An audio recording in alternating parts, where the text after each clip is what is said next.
President of Cyprus, my friend Nikos, Prime Minister of Greece, my friend Kyriakos. Welcome to Jerusalem. Our nations are some of the world's oldest cultures with deep histories and rich heritages rooted in the Eastern Mediterranean region. This serves as a strong foundation for our shared values, values of peace, of prosperity, and pursuit of freedom. We are three vibrant democracies bound by close geographical proximity. We're neighbors, and today we come together with one vision: to embrace the future and the opportunity that it holds for our people, our countries, and our region. At the same time, we also recognize the threats in our complex region that are causes of joint concern. The concern for our climate, concern for the health and livelihoods of our people, and the concern of our security in the face of terror. We're pushing back on the bad forces of this region day and night. We won't stop for 1 second. This happens almost daily. In the face of destructive forces, we will continue to act, we will be persistent, and we will not tire. And at the same time, we're strengthening our relationships with our friends on all levels. And indeed, together, we're stronger. And our meeting today is a testimony of that. We're advancing our East Med energy connection and taking the cooperation to new heights. We're collaborating on our fight against COVID. We're all facing COVID and Omicron and climate change. And we're expanding our ties in the fields of security, economy, technology, tourism, and emergency services. When one country has a forest fire, why can't the other countries come in and help? Just last month, I had the privilege of meeting the commanders of your air forces. Very impressive people. They came to Israel to strengthen international military cooperation and to promote regional stability. That's what we're seeking, peace and stability. So our countries are cooperating in air. With our energy projects, our countries are cooperating at sea. And here today, I think we could also say that we're cooperating on the ground. This trilateral alliance between Israel, Cyprus, and Greece is good for our people, good for our countries, and good for the region. And it has power to do good. Nikos, Kyriakos, you're not just allies, Phili, you're true friends, Simahi. I thank you for your unshakable friendship. Mr. President, please. Thank you very much. Dear Prime Minister Bennett, dear Naftali, dear Prime Minister Mητσοτάκη, dear Kyriakos, it is always a pleasure to be back to Jerusalem, and I wish to warmly thank Prime Minister Naftali for the hospitality extended to us. Almost 2 years in the pandemic, and despite the self-evident difficulties in holding physical meetings, I am pleased to note that our trilateral cooperation retains its momentum. What is equally satisfying is the fact that this is the 8th trilateral summit taking place, and the first one with Prime Minister Bennett. Dear friends, during today's discussion, we will have the opportunity to evaluate all aspects of our trilateral partnership, also in the light of changes the pandemics of the region have undergone over the past year. We will also have the chance to exchange ideas on a broad array of issues of common interest and establish where we stand and how we take things forward, both in regional and multilateral aspects of how our cooperation in line with the joint declaration. To this end, the establishment of the Permanent Secretariat for the Trilateral Mechanism in Nicosia which has been concluded, will streamline the coordination of all the sectoral areas of cooperation and generate the impetus for their expansion, deepening as well as their diversification, as the successful example of our growing 3+1 cooperation with the United States. Ladies and gentlemen, our discussion also will focus in areas of cooperation that are very relevant to our citizens' everyday life. The first one is the unprecedented crisis in the pandemic of COVID-19, and the new field that we deem important. We decided that cooperation will have added value, among others, how to handle long-term after effects of COVID-19. The other issue is climate change and its repercussions on our natural environments, our economies, and our very way of life. Concurrently, I will inform of the results of the recent Second International Conference on Climate Change in the Eastern Mediterranean and Middle East, which took place this past October in Cyprus, with the aim to establish a comprehensive regional action plan for tackling climate change and its effects in our region. The third issue of cooperation on which our delegations will focus was how we can be better prepared and coordinated to face emergency situations. And in this regard, we have agreed, or we will agree to launch, or we will deliberate how to launch a forum for security and disaster reduction and prevention. Ladies and gentlemen, as always, our cooperation in the energy sector figured prominently on our agenda. The Eastern Mediterranean Gas Forum and the momentum it has gained is a testament of this. I will have the chance to brief my colleagues of the priorities of the upcoming Cypriot presidency of the forum, during which we aim to promote actions which will increase the relevance of our region in the transition towards greener and more sustainable energy. Projects such as the Eurasian Interconnector and the Eastern Pipeline fit very well into this global discourse, both for their substance, but also for their strategic value in cross-border cooperation, in energy provision and security from the Eastern Mediterranean to continental Europe. My dear colleagues,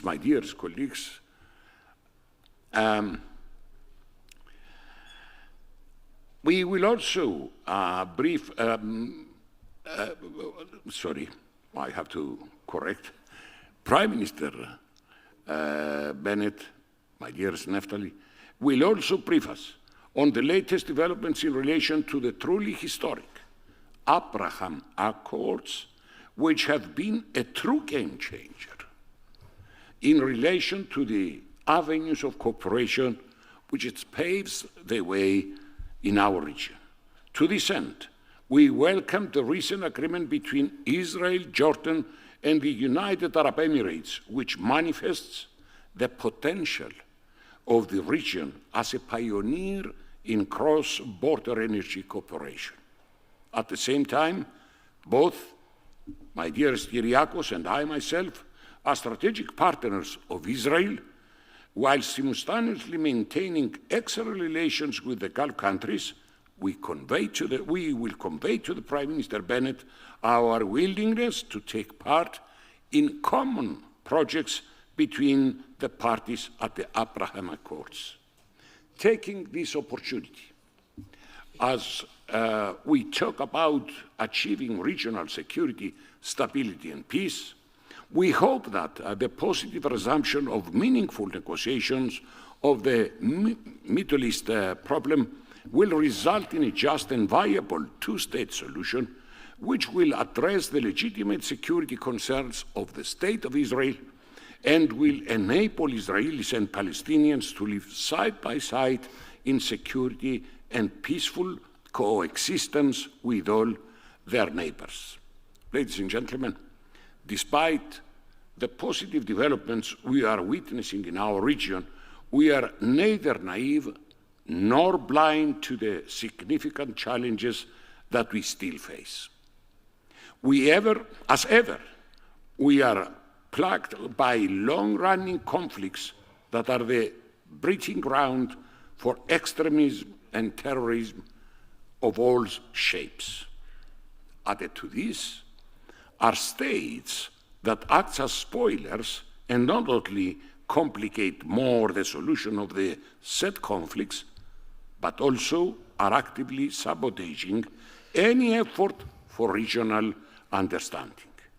My own country is long subjected to this behavior by our neighbor named Turkey, which, in total disregard of international law and norms, is practicing a revisionist policy according to which might is right. And that is why it would be an omission not to mention Ankara's aggressive and illegal policy and planning both at sea with the violation of the exercise of foreign rights within the exclusive economic zone and on the ground in full defiance of the special status of Russia as prescribed with the relevant UN resolutions.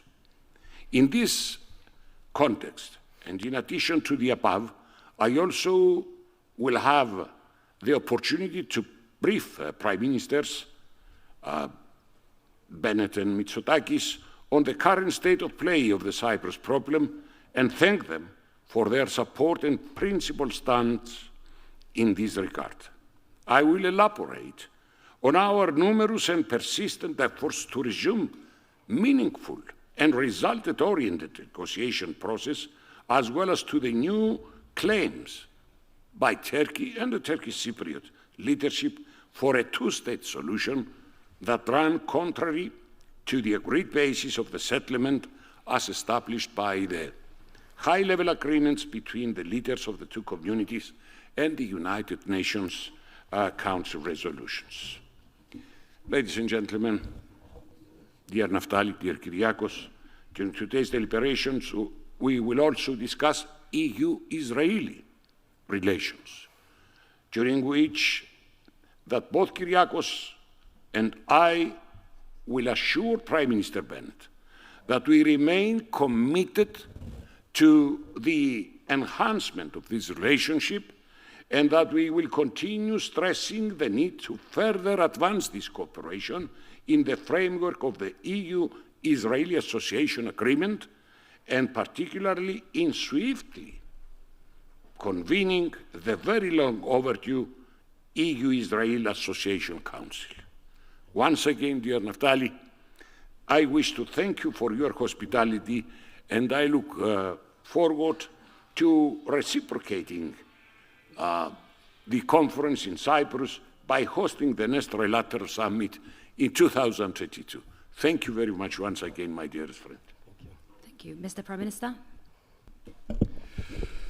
Thank you very much, Prime Minister Bennett, dear Naftali, Mr. President, dear Nikos, what a pleasure to be here in Jerusalem to participate once more in this trilateral scheme, which has proven to be so useful, so important in terms of ensuring the cooperation between our three democracies. We've been a steadfast promoter of regional peace, prosperity, and security. And we will have the opportunity again today to touch upon various topics of common interest. Of course, we enjoy, Mr. Prime Minister, fraternal relations with Cyprus, but I also need to point out that our relations with Israel have never really been better, and the project of the International Flight Training Center in Kalamata is a result, and I think a testament of this durable strategic partnership that we have managed to forge over the past few years. Now, we'll be able to discuss recent developments regarding COVID. We're all aware that this pandemic is not over yet. We've learned a lot from Israel during these past 18 months. Probably the most important message is to continue aggressively push with our vaccination efforts and to make sure we get booster shots into the arms of as many of our citizens as possible. That is the only safe remedy against the future spread of COVID. We will also have an opportunity to discuss areas of common cooperation in challenges that stem from climate change. You did mention the area of civil protection, which is particularly important to us, and indeed we have the ability to much better coordinate our responses when it comes to addressing natural disasters such as wildfires. I would like again to thank both your countries for supporting Greece during the horrible wildfires that we faced last summer, but it is clear that these challenges affect the Eastern Mediterranean as a whole, and that better coordination amongst our countries between Israel and the EU as a whole is going to be beneficial for all our people. And of course, we'll have the opportunity to also discuss the outcomes of COP26, how we move our countries at a fast pace towards decarbonization. You are aware, Prime Minister Bennett, that the European Union has set very ambitious targets regarding the reduction of CO2 emissions, 55% reduction by 2030, carbon neutrality by 2050. But I think we all recognize that in the meantime, until we get to a future where almost all of our energy is going to come from renewable energy, in the meantime, natural gas is going to be particularly important. And that is why I would also like to emphasize what President Anastasiadis said, the importance of the EastMed Gas Forum as a mechanism of cooperation, of better coordination amongst the countries of the Eastern Mediterranean. And that is why it is important to focus on all infrastructure projects, whether they involve gas or electricity interconnections that will further create a more unified electricity and gas market amongst our countries. Of course, we will also have an opportunity to discuss regional challenges, and President Anastasiadis mentioned the very unfortunate events that have taken place in Cyprus over the past months, the unacceptable provocations when it comes to Varosha, but also this Turkish change of approach vis-à-vis the resolution of the Cyprus problem. I would like to reiterate once more that the only viable solution to the Cyprus problem is one that fully respects all the decisions taken by the Security Council. And our position is very clear. There can be no solution without the abolition of the anachronistic system of guarantees and rights of third parties to intervene in Cypriot affairs, and of course no solution without the complete withdrawal of the Turkish occupation troops from the island. Unfortunately, what we see from Turkey is a continued intransigence and unacceptable aggression, both on land and in the maritime zones of Cyprus, and of course the plans for the settlement in the fenced-off city of Varosha will, if continued, condemn any attempt for a mutually acceptable solution. Let me bring my remarks to a close by mentioning again how many different areas of cooperation we have that we will have an opportunity to further explore. We will also touch upon the economic recovery post-COVID. All our economies are poised to recover at a very fast pace this year, and opportunities for further economic cooperation are significant. We already, dear Naftali, see significant Israeli investments in Greece, and of course we are looking forward to welcome even more Israeli tourists, and I'm happy that we can reach agreements regarding the mutual acceptance of vaccine certificates based on the specific requirements that each country sets in terms of classifying someone as being fully vaccinated. And finally, let me also point out how important the broader mechanism of cooperation that emerged in the area as a result of the Abraham Accords are also for Greece.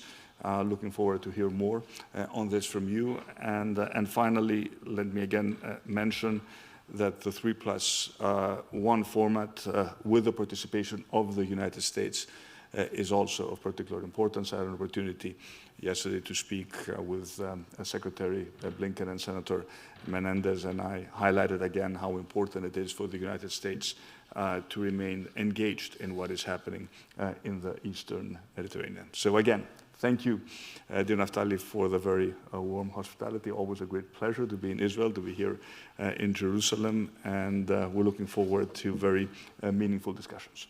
Thank you very much. Thank you. That concludes today's remarks. Please remain in your seats until the leaders leave the room. Thank you. Mr. President, you're going to shake hands. Oh, yes.